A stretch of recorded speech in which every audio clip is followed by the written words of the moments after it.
Magandang araw kaibigan! Tuloy po kayo sa Felicidad's Channel. Sa mga kwento ng buhay at pag-ibig na hinalukay sa natatagong baul ni Felicidad.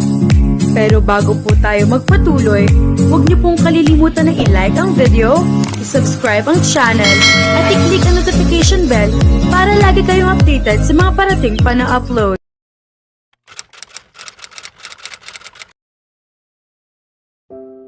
Nang gabing iyon ay si Patrick ang kumawala ang pagtitimpi. Kung hindi sa matinding pagpipigil sa sarili ay baka nasaktan ito ng kapatid. Sa halip ay dingding ang pinagbuntunan ng galit. Lintik na iyan. Para kaming magkapatid, halos maiyak ito. Tinraidor ako ng walang hiya. Pati ikaw ay kinatalo niya. Ang tagal naming magkasintahan nila ila pero hindi kami umaabot sa higit pa sa simpleng halik. Kasalanan ko. Mahinang wika niya sa pagitan ng marahang pag-iyak. Hindi niya akalaing sinaktan niya ang pamilya sa nangyari. Sinulyapan ang ama na hindi nagsasalita. Nakatiim lamang ang mga bagang at nakakuyom ng mahigpit ang mga palad. Kasalanan mo. Hindi Kimberly. Bata ka at walang muwang, sinamantala niya iyon. Ipakukulong ko siya. Kailangang panagutan niya ang nangyari sa iyo. Kakausapin ko ang mga magulang niya, baling sa kanya ni Patrick. Nasa ibang bansa na sila ni Diane. At maaaring sa sandaling ito ay mag-asawa na sila, sinikap niyang patatagin ang tinig. Pakiusap ayokong malaman ng kahit sino na si Renz ang ama ng dinadala ko, pagsusumamo niya. Pagkatapos ay binalingan ang ama. Hinawakan ang mga kamay nito. Daddy, magsalita ka, pakiusap. Kausapin mo ako. Kahit saktan mo ako. Huwag lang ganyan. Tinatakot mo ako. Naghihisterya na siya sa pananahimik ng ama. Itinaas ni Joseph ang kamay at kinabig ang anak sa dibdib. May tumulong luha. Lumakas ang iyak ni Kimberly. Napakawalang utang na loob niya sa kahihiyang idinulot sa mga magulang at kapatid. Malalampasan natin ito ng magkasama, hindi ba, ani Joseph sa gumaralgal na tinig. Tiningnan ang asawa't panganay. Palagi kong itinanim ang moralidad sa loob ng ating tahanan pero lumihis ka. Ikaw lang ang maaari kong sisihin sa nangyari sa'yo, Kimberly, pero hindi ito ang oras para doon. Tutulungan ka namin, anak, syempre, pero kailangan mong harapin ang mga konsekwensya at umaasa akong matuto ka mula rito. Baka hindi ko nakayanin magpatawad sa susunod. Lumuwas ng Maynila si Joseph. 2 araw roon. Pagbabalik nito ay may kasamang anak ng isang kaibigan. Si Marlon. Sa loob ng halos 1 linggo ay nanatili sa bahay ng mga Antonio ang binata bilang bisita. Ipinakilalang kasintahan ni Kimberly. Na matagal na ang mga itong magkaibigan at nagsusulatan. Hindi naging mahirap iyong tanggapin ng mga kaibigan niya dahil sa mga cards na padala ni Renz sa eskwelahan na lagi na itinutukso sa kanya. Besides, napakakumbinsido at napakakalma ni Marlon. Maganda ka, Kimberly, at matalino. Gusto kita. Maliban sa katotohanang nagdadalang tao ka, ay wala ka pa ring muwang. Mapalad ang lalaking iyon, sinabi ni Marlon minsang nasa bayan sila at kumakain sa isang kilalang snack house. Salamat, Marlon. Pero nagtataka ako kung bakit ka pumayag sa pakiusap ng daddy. Nagkibit ng balikat ang binata. Pabor na nga sa akin ito. Nagbabakasyon lang ako rito. Maliban pa sa matalik na magkaibigan ang mama at ang daddy mo. Nilaro nito ang tinidor sa pinggan. Babalik na ako sa Amerika sa susunod na linggo, Kimberly. Sumama ka sa akin, seryosong sinabi nito. Marlon, baka nakakalimutan mong buntis ako, natatawang bulong niya sa bailinga sa paligid. 32 na ako at hanggang ngayon ay wala pa rin akong nakikitang babaeng gusto kong pakasalan. Wala akong maipipinta sa iyo, Kimberly. Handa akong palitan ang kasintahan mo at pakasalan ka sa Amerika. Salamat uli, Marlon. Pero huwag. Hindi ko kayang ipaako sa iba ang anak ko. Dahil ba sa age gap natin? 18 ka lang at 14 na taon ang tanda ko sa'yo. Diyos ko, hindi naman sa ganoon. Kaya lang, malungkot siyang yumuko, huminga ng malalim ang binata. Iyon na naman ang luma at gasgas na dahilan, hindi mo ako mahal. Pero mukhang hindi tayo magkasundurian. Hindi ako naniniwala sa pag-ibig. Para sa akin, pagkakatugma at pagsasama ang mahalaga para sa akin. Napangiti si Kimberly. Magandang lalaki si Marlon at nakatutuwang isiping may mga taong hindi naniniwala sa pag-ibig. Pinalipas muna ng pamilya Antonio ang 1 linggong makaalis si Marlon bago lumuwas ng Maynila ang buong pamilya. Napabalitang ikinasal si Kimberly kay Marlon sa isang civil wedding at nang magbalik ang mga Antonio sa San Ignacio ay hindi nakasama ang anak na babae. Sa Maynila na ito maninirahan kasama ng asawa. Isang mahinang katok ang nagpabalikwas kay Kimberly. Si Christina na nakasungaw sa pinto. "Mommy," mabilis siyang tumayo at muling ipinasok sa jewelry box ang mga sulat at ibinalik sa drawer. Naupo si Christina sa gilid ng kama. "Itinatago mo pa rin ang mga sulat na iyan. Pati na ang lahat ng mga cards na ipinadala sa iyo ni Renz? Para kay Ralph, Mommy, pagdating ng araw. Gusto kong malaman niyang pag-ibig ang dahilan kaya lumitaw siya sa mundong ito. Hindi kailangang malaman niyang kasinungalingan ang nakapaloob sa mga mensaheng iyan. Bakit pati iyong huling sulat ni Renz ay itinatago mo pa rin?" Nagkibit siya ng balikat. "Itatapon ko rin iyan, Mommy. Hindi ko lang talaga alam kung kailan. Nakita ko nang sundan ka ni Renz kanina sa loob ng bahay. Nag-usap lang kami. Hindi niya gustong malaman ng ina ang tensyong na magitan sa kanila ni Renz sa ibaba.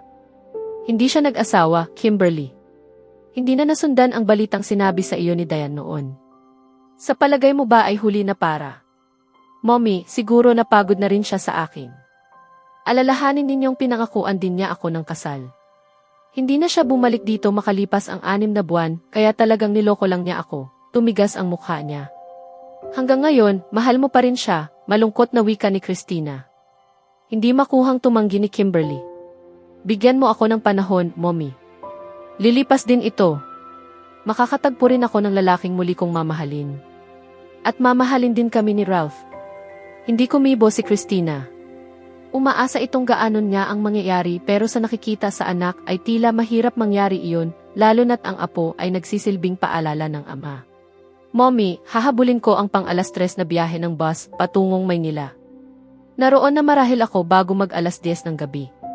Hindi ako maaaring matulog dito. Si Grace lang ang kasama ng apo ninyo. Kung bakit ba naman hindi mo pa isinama ang apo ko? Lagi nga naming pinag-uusapan ni Joseph na pagbakasyonin dito ang batang iyon," kumislap ang mga mata ni Christina. "Mommy naman. Alam mo kung ano ang mangyayari oras na may makakita kay Ralph na mga taga rito." Bulalas niya na parang isang malaking gulo ang mangyayari kapag inuwi niya ang anak sa San Ignacio. Napatango si Christina. Kasing hawig ni Ralph ang kanyang ama. Tumingin sa relo. 1:00 pa lang. "Bumaba ka muna at ipahatid kita sa daddy mo sa terminal mamaya." Tumayo na ito palabas. Gusto niyang sabihing huwag na pero araw ng kasal ng kapatid niya. At kung nagagawa ng mga itong maging kalmante at civil kay Renz, bakit ang hindi siya? "Susunod na ako, Mommy." Mapait siyang umiti. Sa pamamagitan ng kasinungalingang nag-asawa siya ay napagtakpan ang lahat. Nailigtas sa kahihiyan ang pamilya at nanatiling magkaibigan ang mga Antonio at Marzan. Walang nasira kundi siya. Isang maliit na apartment sa Quezon City ang kinuha ng mga magulang niya para sa kanya. Isang katulong na halos kasing edad niya ang kasama. Anak rin ng katulong ng mama ni Marlon. Patuloy siyang pinapag-aral ni Joseph kahit na lumalaki ang tiyan.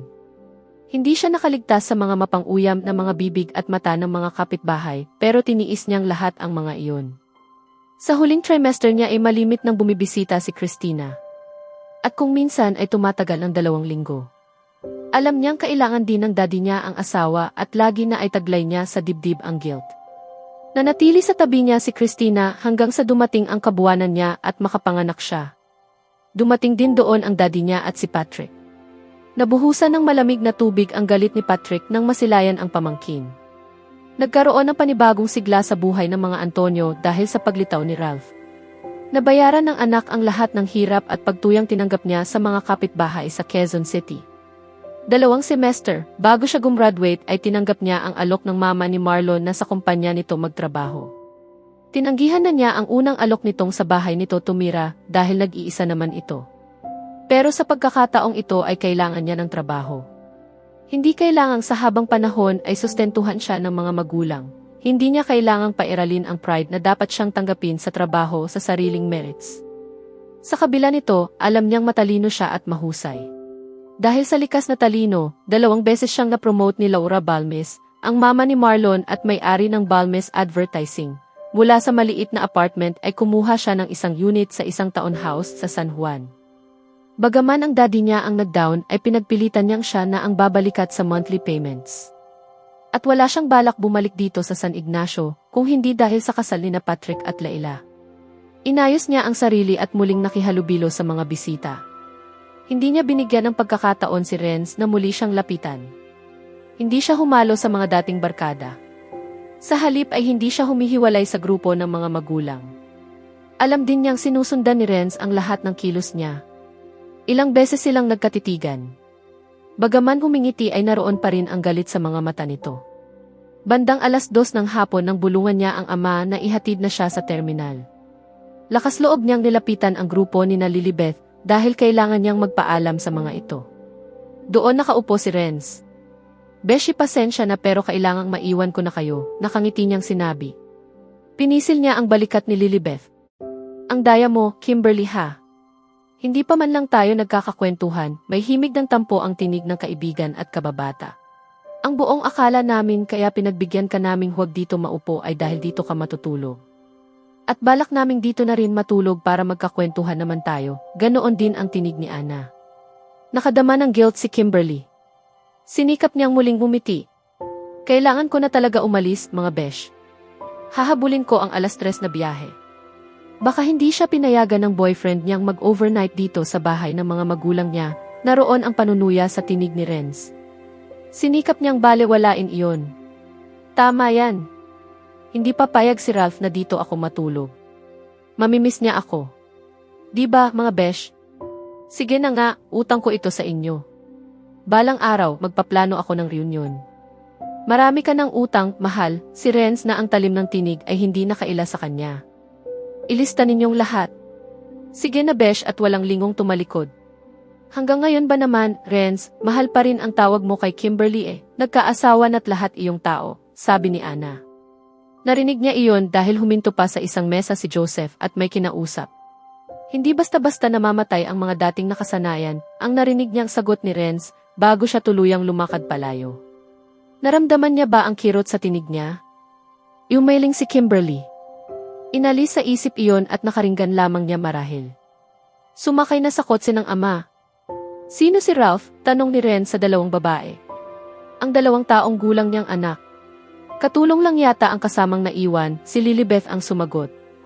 Huminga ng malalim si Renz at tumango-tango.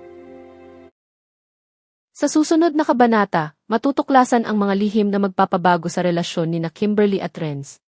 Mas lalalim ang mga suliranin ng pamilya habang haharapin nila ang mga bagong pagsubok at mga desisyon na may malaking epekto sa kanilang kinabukasan. Kaya abangan natin,